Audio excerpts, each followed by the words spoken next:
हन राम राम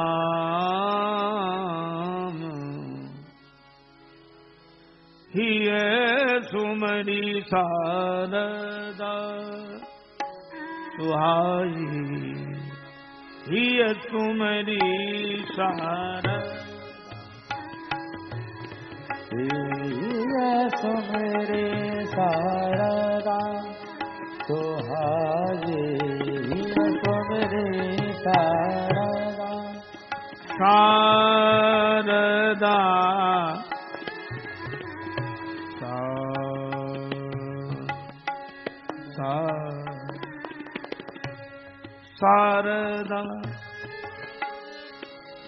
शारदा शारदा शारदा सोहाई सुमरी शारदा सोहाई हिय सुमरी शारदा मानस ते मुख पंकज आये शारदा हिय सुमरी शारदा सोहाई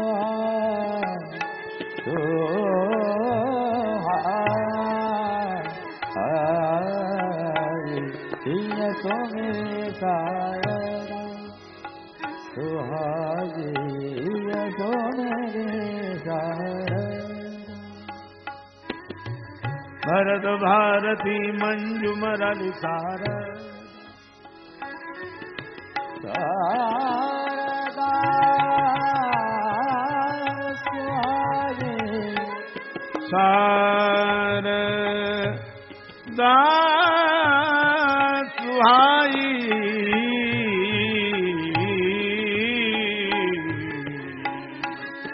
शारदा शारदा शारदा सरस्वती माता का स्मरण किया, हृदय से प्रकट हुई भरत भारती। मानो भरत जी नहीं बोल रहे, सरस्वती जी बोल रही हैं। और सरस्वती जी को बुलवाने वाला कौन? शारदधारी नारी सम स्वामी राम सूत्रधर अंतर्यामी। सरस्वती जी को बुलवाने वाले राम जी। मानो सरस्वती माता नहीं बोल रही, राम जी बोल रहे।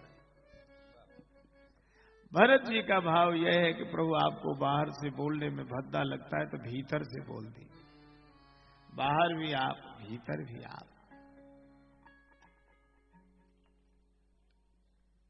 वाणी मेरी, बात आपकी। भरत जी ने कहा कि प्रभु,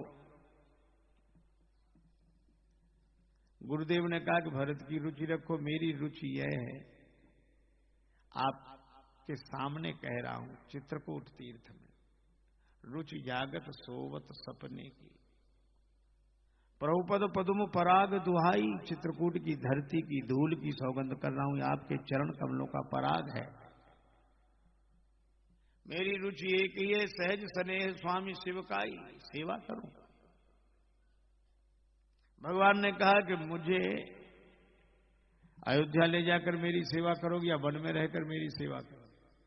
भरत जी बोले, ये दोनों बात मैं नहीं कह रहा, मैं तो यह कह रहा हूं, आज्ञा सम न सो साहिब सेवा।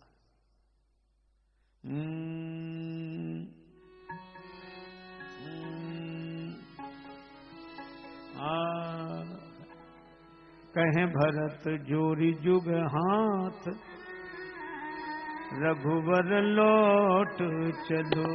कहें भरत जोरी जुग हाथ, रघुवर लौट चलो।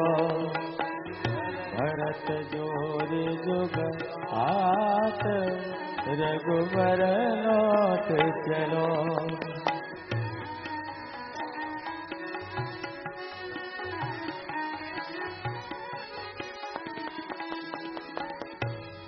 लौट चलो प्रभु। तीन प्रस्ताव रखे,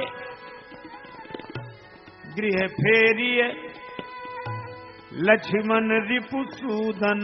गृह फेरिए लक्ष्मण रिपुसूदन। गृह फेरिए जय जय लक्ष्मण रिपुसूदन। नाथ चलो मैं साथ रघुवर लौट चलो। नाथ चलो मैं साथ रघुवर लौट चलो। नाथ चलो मैं साथ रघुवर लौट चलो। नाही तो तीनहु बंधु जाई बन, नाही तो तीनों बंधु जाए बन। प्रभु कीजिए अवध सनाथ रघुवर लौट चलो। ओ प्रभु कीजिए अवध सनाथ रघुवर लौट चलो। प्रभु कीजिए अवध सनाथ रघुवर लौट चलो। प्रभु बिनती सुनि प्रभु करहु सोई अब। विनती सुन प्रभु करहु सोई अब। जो उचित लगे रघुनाथ रघुवर लौट चलो। जो उचित लगे रघुनाथ रघुवर लौट चलो। जो उचित लगे रघुनाथ रघुवर लौट चलो। अस कही भे राजेश विकल यति। अस कहे राजेश विकल यति। प्रभु चरणन दियो माथ रघुवर लौट चलो। प्रभु चरणन दियो माथ रघुवर लौट चलो। प्रभु चरणन दियो माथ रघुवर लौट चलो।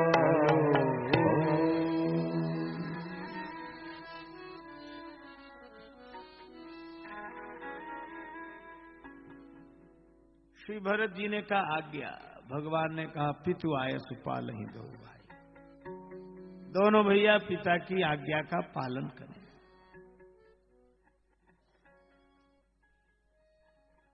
जो आज्ञा। भगवान ने कहा कि भरत संसार के भाई संपत्ति का बंटवारा करते हैं, मेरे भाई ने विपत्ति का बंटवारा किया।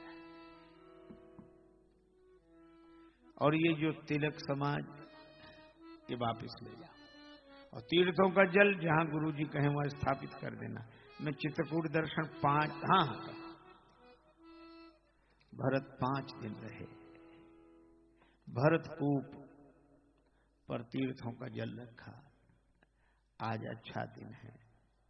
राम जी को बड़ा संकोच, कैसे कहें कि जाओ।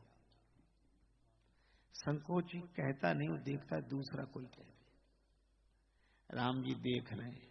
गुरु नृप भरत सभा अवलोकी।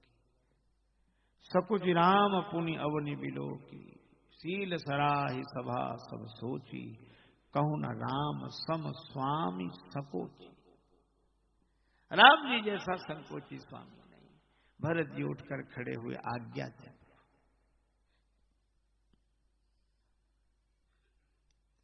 भरत जी ने रोते हुए कहा एक जिद करूं। बोलो। 14 वर्ष की अवधि बीतने पर पहले दिन यदि आप नहीं आए तो आपका भरत आपको जीवित नहीं मिलेगा। राम जी रोने लगे भरत को हृदय से। मैं कैसे ये बात भूलूंगा, लेकिन भरत तुम भी याद रखना, भूल सबसे होती है।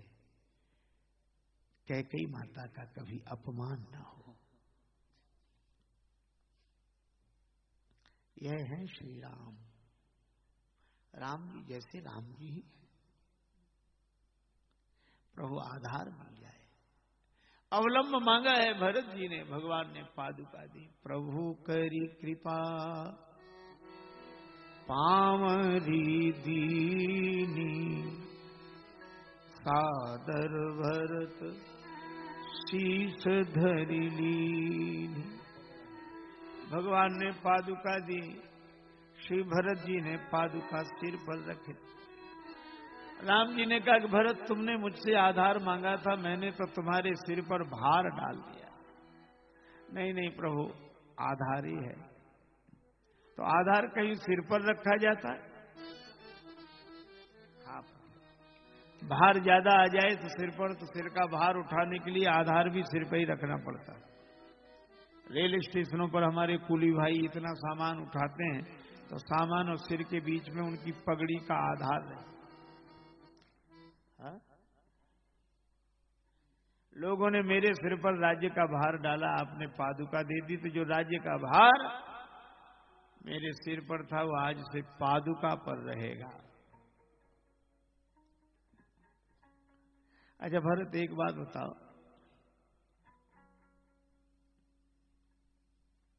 तुमने तो पनही की शरण मांगी थी, मिल गई पादुका। भरत जी बोले और अच्छा रहा, जूता भी पांव में रहता है पनही, और खड़ाऊं भी पांव में रहती है, लेकिन एक अंतर है, जूता पांव को संभालता है, खड़ाऊं को पांव संभालता है।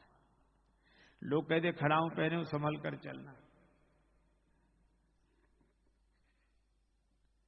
अगर पनही मिली होती तो आपके चरणों को हमें संभालना पड़ता, पर पादुका मिली तो संकेत यह है कि आपके चरण ही हमें संभालेंगे।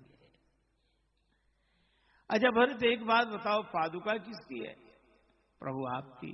तो तुम ले जा रहे हो, कैसे पता लगेगा कि मेरी है? भरत जी ने कहा कि पादुका चित्रकूट में रहती तो आपके पद में रहती तो पता लगता कि आपकी है, और अयोध्या भी जाएगी तो आपके पद पर ही रहेगी। पादुका कभी पद से अलग हो ही नहीं सकती, चाहे पद में चरण में रहे, चाहे पद पर गद्दी पर रहे। जब पद में रहती तो भी पद का भार पादुका पर, और पद पर रहेगी तो भी पद का भार पादुका पर। अच्छा खड़ाऊ में एक होती खूंटी, खूंटी को दो पकड़े रहते हैं, एक अंगूठा और एक उंगली।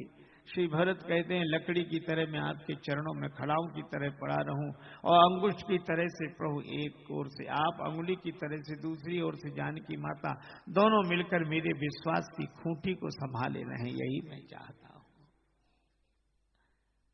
अच्छा भरत, तुम्हें क्या आधार मिला? हमें भी मिल गया। अभी आपको ढूंढने के लिए बन बन भटकना पड़ा, अब नहीं भटकना पड़ेगा। क्यों? पादुका मैं ले जा रहा हूं। और दीनबंधु, यह स्वाभाविक नियम है, पादुका कभी चरणों के पास चलकर नहीं आती, चरण ही वहां चलकर आते हैं जहां पादुका होती है। अच्छा वैसे भी आप लोग कथा में बैठे हो, अपने अपने जूते उतार दिए, कथा के बाद जब अपने अपने घर जाओगे तो जूते थोड़ी चरणों के पास आएंगे, चरण ही जाएंगे कि नहीं? अच्छा जहां छोड़ दो वहीं पड़े रहते हैं, जूतों को जहां छोड़ दो वहीं पड़े रहते, वो चल कर नहीं जाते। अगर वो भी घूमने जाने लगे तो कई लोग खड़े रहे, क्यों खड़े? बोले अभी हमारे घूमने गए, आ जाए सब, पर उन्हें जहां छोड़ दो वही रहते हैं।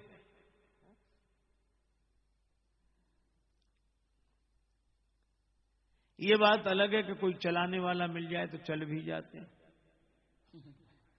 और चल ही नहीं जाते हैं, किसी किसी के चले भी जाते हैं।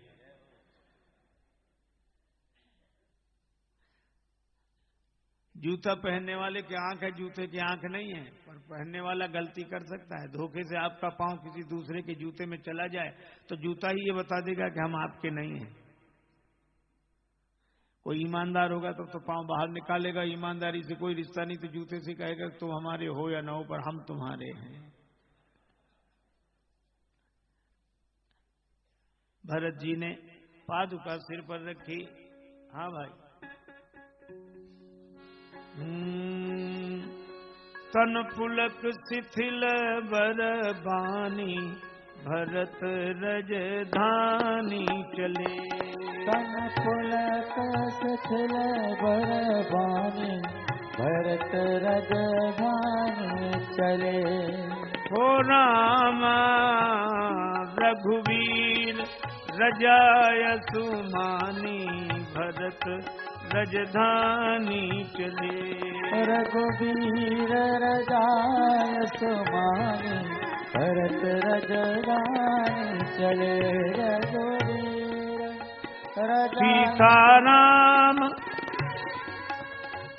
कमल पद परिके सीताराम कमल पद परिके सीताराम कमल पद परिके चरण पीठ सादर सिर धरी के चरण पीठ सागर सिर धर के भर के अखियान में पानी भरत ब्रजधानी चले भर के अखियान में पानी भरत ब्रजधानी चले ओ रामा भर के अखियान में पानी भरत ब्रजधानी चले भर के अखियान में पानी भरत ब्रजधानी चले। श्री भरत पादुका लेकर आए, अयोध्या में सिंहासन पर पादुका विराजमान कर दी और गुरु जी की आज्ञा मांगकर नंदीग्राम में कुटिया बना के रहने, गुफा बनाई।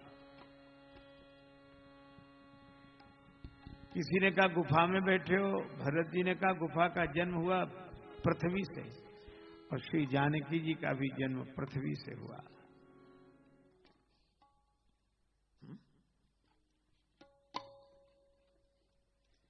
मुझे लगता है कि मैं माता की ममतामयी गोद में बैठा हूं और आकाश की ओर देखता हूं तो नीलांबुज श्यामल कोमलांगम श्री राम की नीलिमा, पिता की छोह छत्र छाया और माता की ममतामयी गोद। पुलक गात ही सी रघुवीरु पुलक गात ही रघुवीरु पुलक गात ही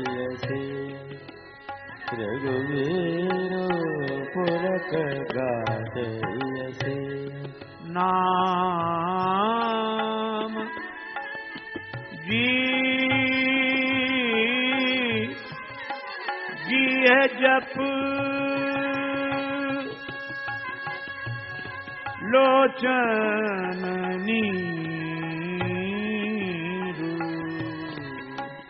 पुलक गात रघुवीरु पुलक गात सिय रघुवीरु पुलक गात सिया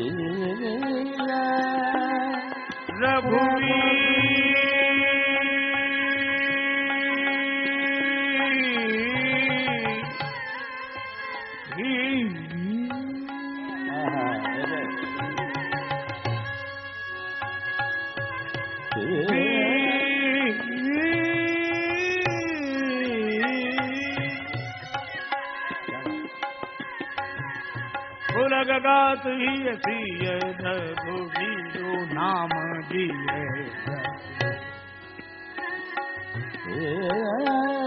पुलक गात ही सिय रघुवीरु पुलक गात सिय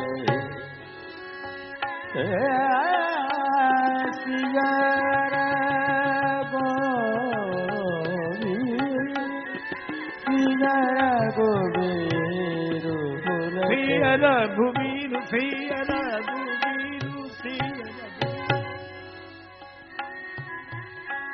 पुलक गात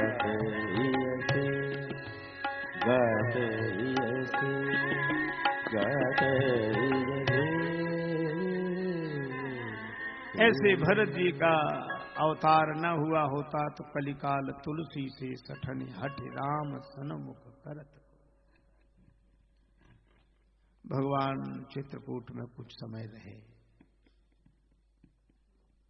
जयंत इंद्र का बेटा भगवान का बल देखने आया। श्री जानकी माता के चरण में चंचु प्रहार करके भागा। भगवान ने बाण पीछे लगा दिया।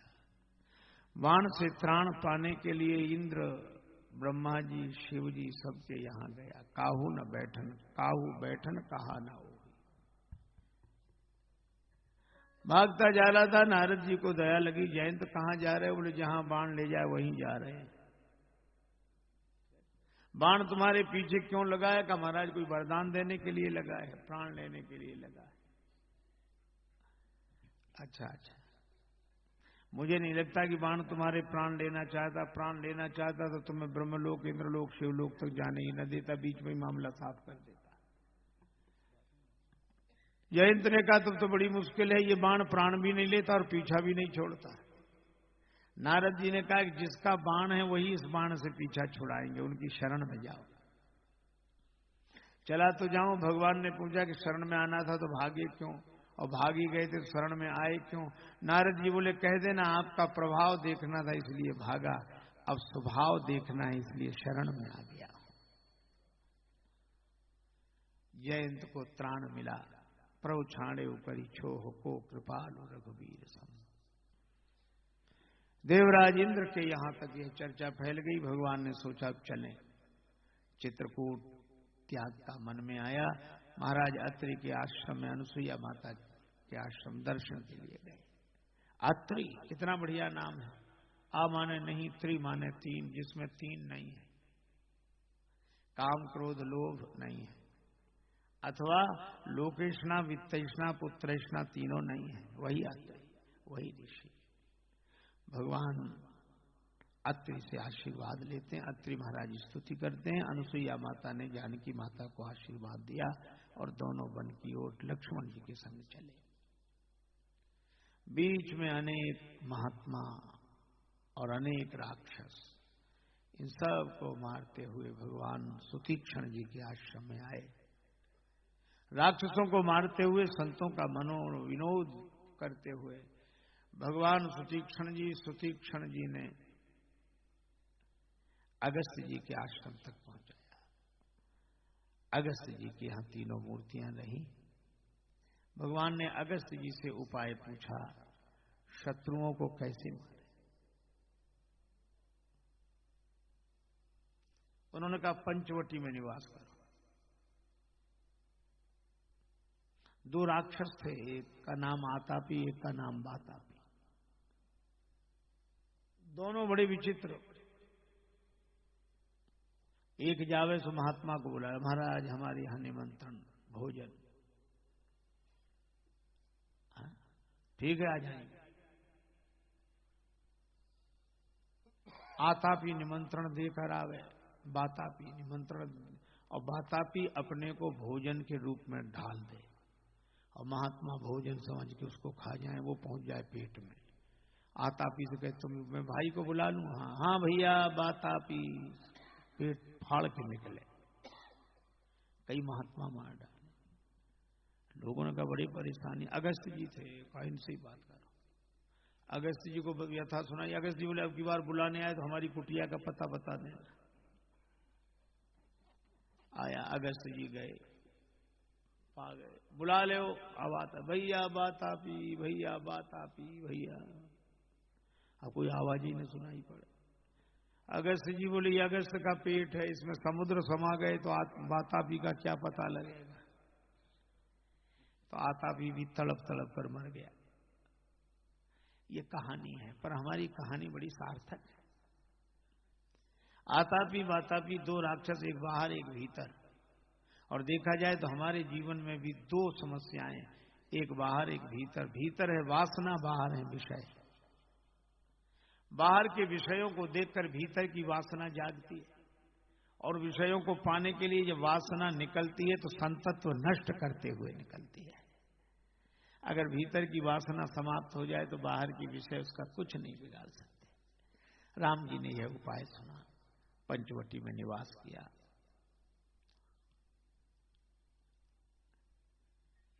सत्संग करते हुए पंचवटी में समय व्यतीत हुआ। एक दिन भगवान श्री जानकी माता के हरण की लीला है। जटायु जी को सदगत देते हुए भगवान आगे बढ़े। किसकी आश्रम में? जो गा रही थी, बोल बोल बोल कागा मेरे राम कब आएंगे। बुलबुल कागा मेरे राम कब आएंगे। बुलबुल कागा मेरे राम कब आएंगे। शबरी अभागिनी के भाग जग जाएंगे। सबरी अभागिनी के भाग जग जाएंगे। बोल बोल कागा मेरे राम कब आए। बोल बोल कागा मेरे राम कब आएंगे। बोल बोल कागा मेरे राम कब आएंगे। आए नहीं सांवरे लगाई कहाँ देर रे। आए नहीं सांवरे लगाई कहाँ देर रे।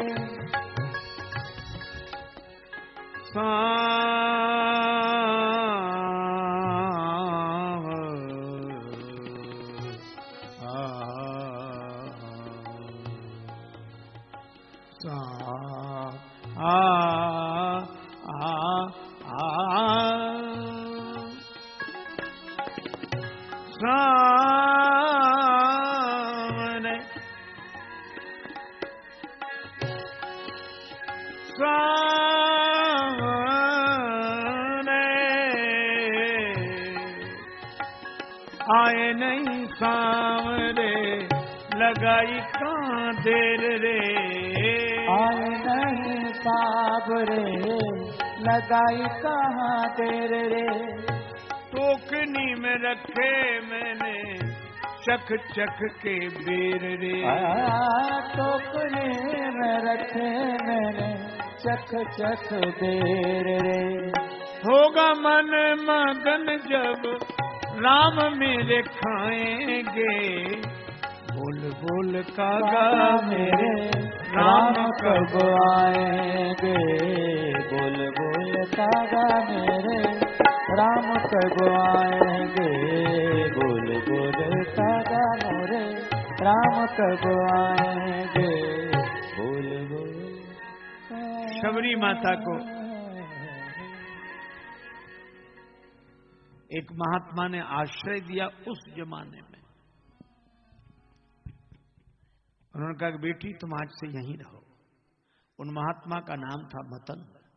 महाराज लोग विरोध करेंगे आपका कि आपने महिला को आश्रय दिया, वो शूद्रा है। महर्षि मतंग ने कहा कि तुम बेटी हो और पिता के घर बेटी के रहने में कोई हर्ज नहीं है, तो दुनिया वाले आपका विरोध करेंगे। महर्षि ने कहा मेरा नाम मतंग है। मतंग हाथी को कहते हैं। हाथी ने कभी भौंकने वालों की परवाह नहीं की, रह गए। महर्षि जाने लगे। एक दिन देह त्याग का अवसर आया, पूरा आश्रम जुड़ गया। अश्रुपूरित विलोचनों से विदा कर रहे थे शिष्य गुरुदेव को। शबरी गई, पिताजी कहाँ जा रहे हो? वहीं जहां एक दिन सबको जाना। वहां से लौटोगे कब तक? वहां से लौटना कैसा?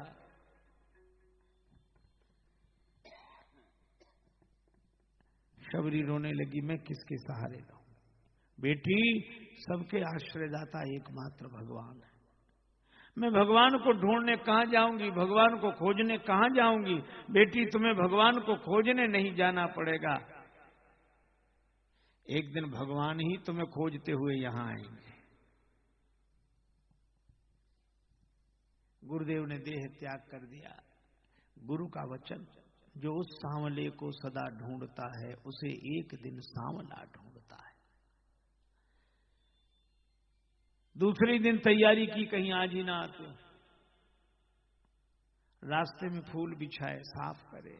शबरी कर रही रास्ता साफ, मेरे घर राम पधारेंगे। शबरी कर रही रास्ता साफ, मेरे घर राम पधारेंगे। ओ राम पधारेंगे, मेरे घर राम पधारेंगे। ओ राम पधारेंगे, मेरे घर राम पधारेंगे। शबरी कर रही रास्ता साफ, मेरे घर राम पधारेंगे। सबरी कर रही रास्ता साफ मेरे घर राम पधारेंगे। पत्ते के दोने में चक के फल रखे, तुम्बे में जल, रास्ते में पुष्प बिछा दी। भगवान इसी रास्ते आए, पर सुबह दोपहर शाम नहीं आए श्री राम। एक दिन, 2 दिन, तीसरा दिन, चौथा दिन, महीने बीते, वर्ष बीते, पर गुरुदेव के वचन पर ऐसा दृढ़ विश्वास किसका हो?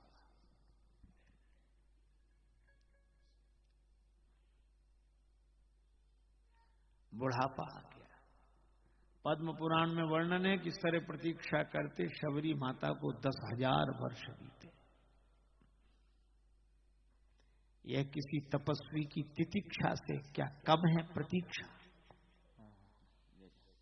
बूढ़ी हो गई, धीरे धीरे लकड़ी लेकर चलती है, फल रखती है, ऐसे करके रास्ता देखती है। आएंगे, गुरुजी ने कहा है। कभी भीतर चली जाती है, गुरुजी ने कहा तो आएंगे, नहीं भगवान बाहर आए तो फिर बाहर आ जाती। यह कौन दिखात कुटीमा नारी इते उत जाती है मोद भरी, छिन भीतर बाहर होत छिने सुख सो नहीं बैठत एक घड़ी, यही के तन में कछु पीर भई अभियोगिन मानस माह जरी, अब जान परी रघुनाथ के प्रेम की मूर्ति रूप यह शबरी।